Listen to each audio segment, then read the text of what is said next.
Halo guys, balik lagi bareng gua Admin Historia. Selamat datang di channel History Center. Pada bahasan kali ini kami akan membahas tentang pertempuran yang terjadi pada 1905, di mana Angkatan Laut Kekaisaran Jepang berperang melawan Angkatan Laut Kekaisaran Rusia. Perang yang terjadi di Port Arthur dan akhirnya Laksamana Jepang Togo Heihachiro dapat memenangkan pertempuran tersebut. Dan akibat dari pertempuran ini, Angkatan Laut Kekaisaran Jepang sampai-sampai tidak bisa move on dari doktrin pertempuran ini. Yap, itulah pertempuran Tsushima. Sebelum gua ke topik, gua pengen ngasih tahu dulu ke kalian, jangan lupa untuk like, komen, dan subscribe. Ayo dukung channel kami agar dapat terus memberikan pendidikan dan manfaat bagi sahabat sekalian. Battle of Tsushima atau pertempuran Tsushima adalah pertempuran naval antara Angkatan Laut Jepang melawan Angkatan Laut Kekaisaran Rusia, yang dimana pertempuran ini merupakan pertempuran decisive atau telak dalam sejarah pertempuran naval di dunia modern pertama. Pertempuran Tsushima ini seringkali disebut Battle of Tsushima Strait, yang dimana nama lokasinya terletak pada Selat Tsushima pada 27 Mei 1905 hingga 28 Mei 1905. Angkatan Laut Jepang dipimpin oleh Laksamana Togo Heihachiro, sementara untuk Angkatan Laut Rusia dipimpin oleh Laksamana Zinovy Rozhetsvansky. Kekuatan Jepang berupa 5 kapal tempur, 23 kapal penjelajah, 20 kapal penghancur, dan 16 kapal torpedo. Kekuatan Rusia berupa 8 kapal tempur, 3 kapal tempur pesisir, 8 kapal penjelajah, 9 kapal penghancur, ditambah dengan kapal keperluan atau auxiliary ship. Sebagai kebagian dari Russo-Japanese War, Angkatan Darat dan Laut Jepang menghancurkan dan menguasai kekuatan Rusia di Korea dan Manchuria. Jepang juga menghancurkan kekuatan laut Rusia di Port Arthur pada 1904, di mana pasukan Rusia hampir tidak melakukan apapun untuk membalas serangannya. Terlebih setelah kapal Laksamana Stepan Makarov yang mencoba untuk menyerang balik Jepang terkena ranjau laut dan tenggelam bersama Laksamana Makarov sendiri. Beberapa upaya Rusia untuk menghancurkan armada Jepang selalu diakhiri dengan kekalahan dan tewasnya beberapa laksamana lain. Mereka ingin memblokade Port Arthur tetapi tetap gagal dan Port Arthur berhasil dikuasai Jepang. Rusia pun mengumpulkan armadanya ke Vladivostok dan keinginan untuk menghancurkan armada Jepang tepat di antara Korea dan Jepang, yaitu Tsushima.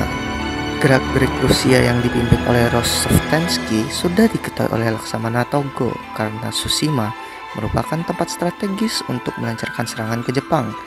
Tetapi Jepang tidak khawatir karena Angkatan Laut Rusia berada di posisi buruk karena jeleknya kekuatan armada mereka dan kurangnya kru yang berpengalaman karena pertempuran terus-menerus yang memakan korban tinggi dari pihak Rusia. Togo menyiapkan armada gabungan Jepang melawan skuadron Pasifik kedua dan ketiga milik Rusia.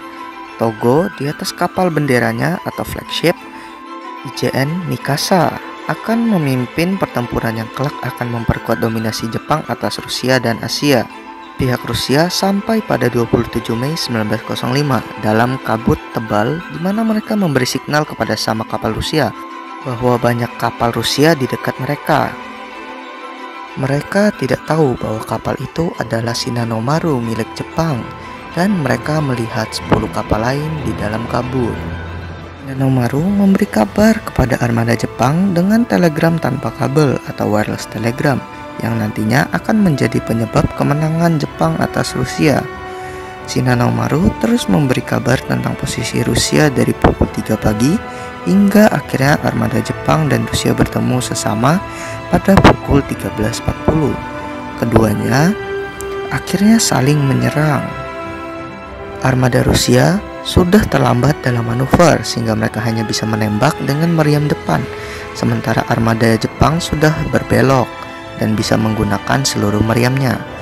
Walaupun IJN Mikasa tertembak 15 kali oleh Rusia, seluruh kapal tempur milik Rusia dirusak oleh keunggulan meriam dan pengalaman Jepang. Kapal tempur Rusia Oslabia pun jatuh ke dalam laut dan merupakan yang pertama, termasuk yang pertama dalam sejarah akan tenggelamnya kapal tempur modern hanya dengan tembakan meriam. Kapal-kapal Rusia lainnya pun dikalahkan dengan kekuatan Jepang. Mana Borodino milik Rusia ditembak pada ruang penyimpanan pelurunya dan langsung tenggelam. Terlebih lagi, Laksamana Rozovstansky harus digantikan oleh Laksamana Madian Nebogatov karena cedera di bagian kepala. Rusia kehilangan Oslabia Borodino, Imperator Alexander III, dan Krasya Suvorov tanpa ada satupun kehancuran di pihak Jepang. Pertempuran pun berlanjut di malam hari di mana Jepang mengirim 21 kapal penghancur dan 37 kapal torpedo. Rusia berhasil kabur tanpa harus kehilangan Navarin yang terkena ranjau laut dan ditorpedo 4 kali. Dan Sysoy Veliki yang rusak dalam penyerangan itu harus di-scuttle pada hari selanjutnya. Kapal Rusia lain, Admiral Nakimov dan Vladimir Monach, yang juga rusak harus di-scuttle atau ditenggelamkan.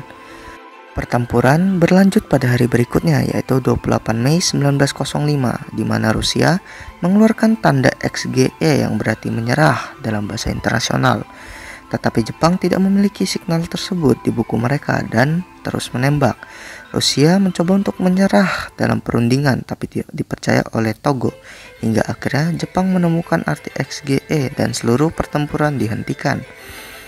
Nebogatov menyerah dan Rozovstansky dibawa ke rumah sakit Jepang di mana dia dijenguk oleh Laksamana Togo, yang dimana dia menyatakan bahwa kekalahan adalah hal biasa dan tidak perlu malu akan hal itu. Dan poin penting dalam pertempuran tersebut adalah kalian sudah berjuang keras dalam melaksanakan tugas kalian. Rusia kehilangan 6 dari kapal tempur, 1 dari 3 kapal tempur pesisir, 14 kapal lain, 7 kapal ditangkap, dan 6 kapal ditenggelamkan, beserta tewasnya 5.045 orang dan 6.016 tertangkap. Rozovstansky diperintahkan untuk dieksekusi oleh Tsar Nicholas II. Sementara Nebogatov dipenjara dan akhirnya dibebaskan. Sementara itu, Jepang hanya kehilangan 3 kapal torpedo dari serangan malam pada 27 Mei 1905 dan hanya kehilangan 117 orang di pertempuran ini. Sejarawan mencatat kemenangan Jepang tersebut sebagai kemenangan naval terbesar dalam dunia modern. Demikian video kali ini, semoga bermanfaat buat kalian para penikmat sejarah maupun tidak. Menambah pengetahuan kalian dalam sejarah karena Bung Karno pernah berkata jas merah. Jangan sekali-sekali meninggalkan sejarah. Salam jas merah.